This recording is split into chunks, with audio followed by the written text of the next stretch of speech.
Hi everyone, welcome back. I'm just going to jump into the next approximation model that I used for my exclusive OR 3 input system. In the previous episode, I talked about the logic gate or the logic approximation system. Here I'll just go into the Hill approximation model. So I've looked at these equations before on this YouTube channel.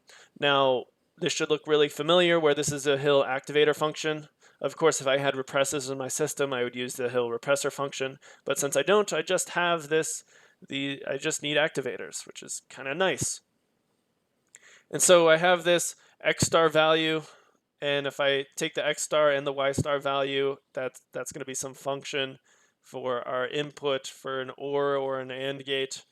And then I will be able to multiply that against some maximal expression value, beta, for our output Z, and then subtract that by our degradation constant times the amount of Z, and you'll get some change in Z over time. Now, for an AND gate, we multiply the Hill function for X and the Hill activator function for Y, where in an OR gate, we add them.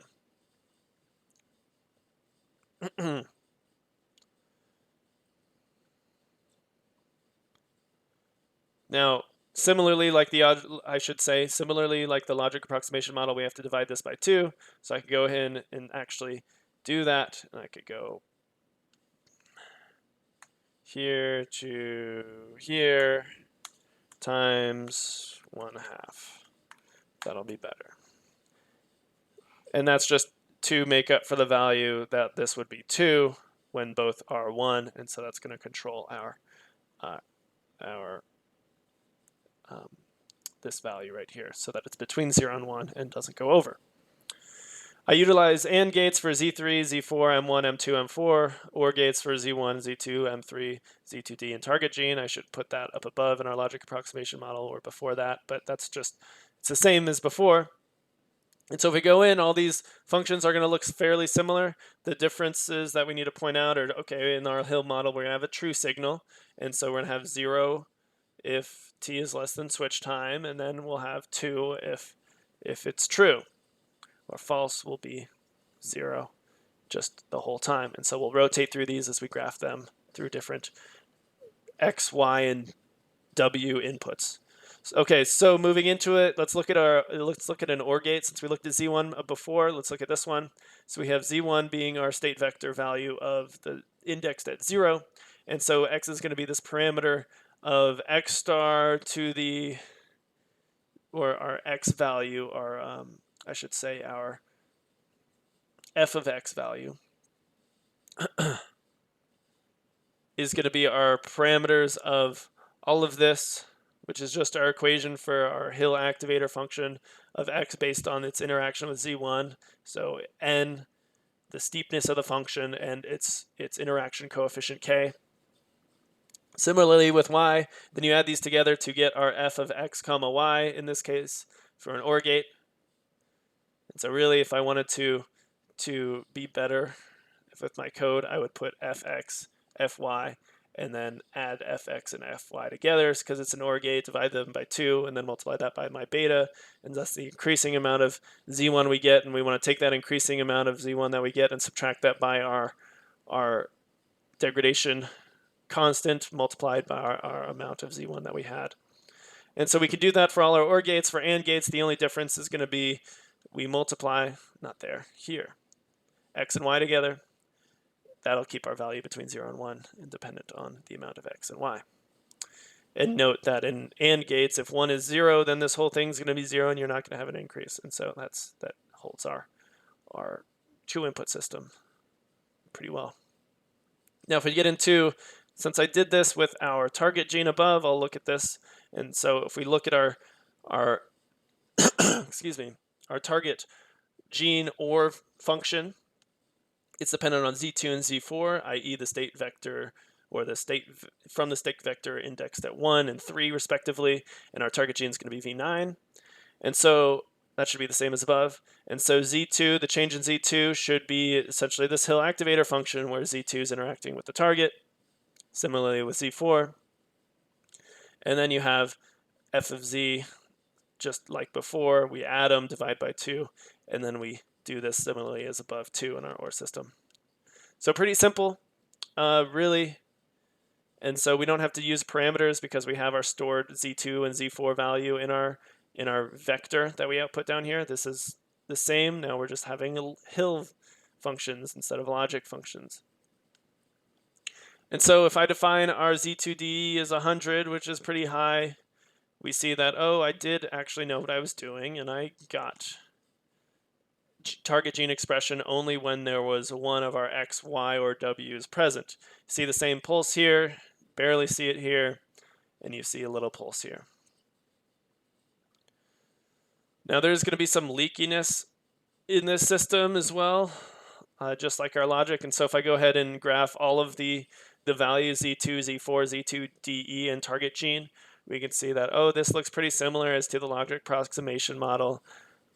This may look a little different. You see a little bit more of a pulse, but this is still pretty similar, right? Where oh, this Z2 jumps above 0.5, and so we're going to get a big spike in expression of our target gene, but then that's going to degrade because our Z2DE is going to degrade our Z2, and so then we won't have any more expression, and we'll just be waiting for this target gene to get degraded. Similarly here, and of course, when they're all true, we get expression of Z4, Z2DE, and our target gene. I had the Z4 and target gene. I increased the parameters, or the interaction parameters, and the beta value, I think, for Z4 in this system, so that's why you see it kind of spike up. And so this should look pretty similar as to above. Really, the big difference is that we just changed and redefined the functions, but it's really simple because we can just go, oh, I want to integrate our vector state function based on these two input values, TS and Z0, our initial state vector and our time increment as we move from 0 to increasing values. And it's pretty similar. And it's nice this way also because we can store all of these, the output values for our Z2, Z4, Z2, DE. And so if I want to look at M1 or M2 or something like that, it's pretty easy. You don't have to integrate multiple times. So if I look under the hood a little bit more and actually look where X is false and Y and W is true, like I did for the logic approximation model, and if I make the Z2DE activity a lot smaller, along with the beta target, you can see that, oh, you can see kind of how much this controls, this Z2DE controls the target gene expression.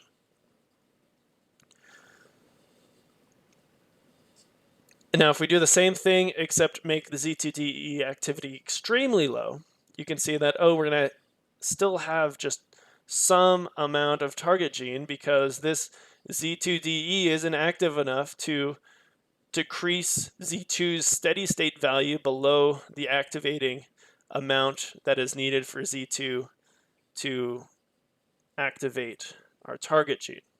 Meaning, well, if this enzyme isn't active enough, this Z2 value is going to have a steady state that's above 0.5, which is our interaction, our K coefficient that Z2 has with our target gene. And thus, since the steady state is above our 0.5 value, we're going to have some low levels of target transcription. Granted, they're not as high as they may have been without the Z2DE present, but you can see how just the small change of interaction energy changes the target gene output, because you can make this steady state of Z2 below 0.5 and then you get no transcription. But if it's above 0.5, our K value, you do get some target gene transcription, translation, expression. Last thing I want to show you all is in the case that all are true. I think this is true. Oh, that's going to give me an error. Don't give me an error. Okay, cool. And so you get some, extremely high Z2DE value. That's going to degrade our Z2 pretty quickly. It's probably unnecessarily high, but it doesn't really matter for this discussion. What I wanted to show off is that if I really decrease the beta Z4,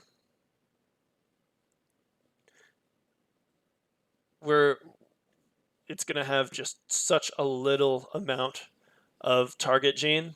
And so if you really want this to, The target gene output is really dependent on the beta values that Z4 and Z2 have. That's really just the point.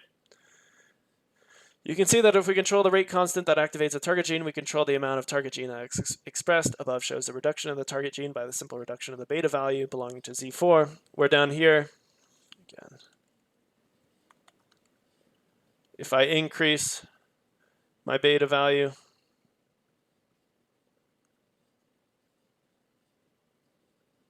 wait, where am I? Oh no, if I go back, oh, that is right.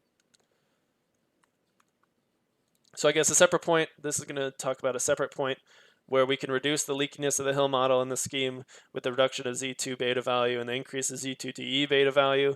Above we can see the less target gene expression in the initial stages that modify or that model previously with 2 total true values for inputs X, Y, and W. So I was just trying to decrease the leakiness, and essentially what this does is saying, okay, we're going to have a higher Z2DE beta,